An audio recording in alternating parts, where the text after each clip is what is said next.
We're using a sliding compound miter, but you want to make sure whether you're using solid stock material, real wood, or you're getting plywood or something like that.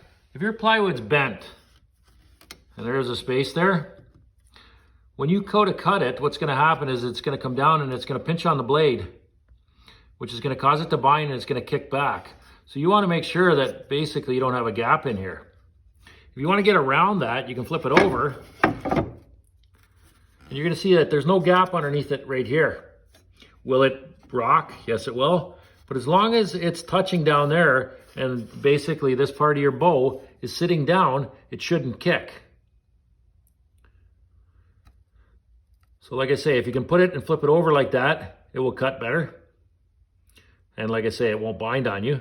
Another place where you're going to have a bit of an issue. So you got two bows to contend with. If you have the bow sitting like this, and it does the same thing and it pushes in, it'll bind and it'll kick that head back with a vengeance. And it'll come back in a real hurry. So you got to be real careful with this. What you don't want to do is you don't want to be standing with your head where my hand is and looking down to get a closer look, because if it kicks back, it's going to hit you right in the head. You really don't want that to happen.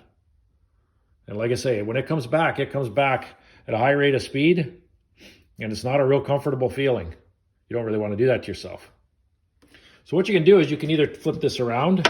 And like I say, if in here, there's no gap here and here, even though there's a gap out at the ends, you can cut that safely.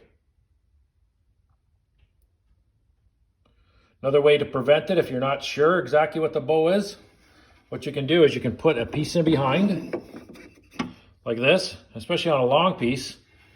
It doesn't really matter at that point for the one up against the fence, because this will take up for it, provided your ends of your boards aren't pushing up another surface on either end.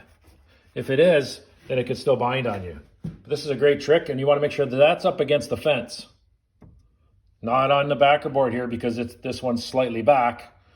That will cause it to buck on you too. You don't really want that. So like I say, just put a little backer board on there and it should cut nice and smooth.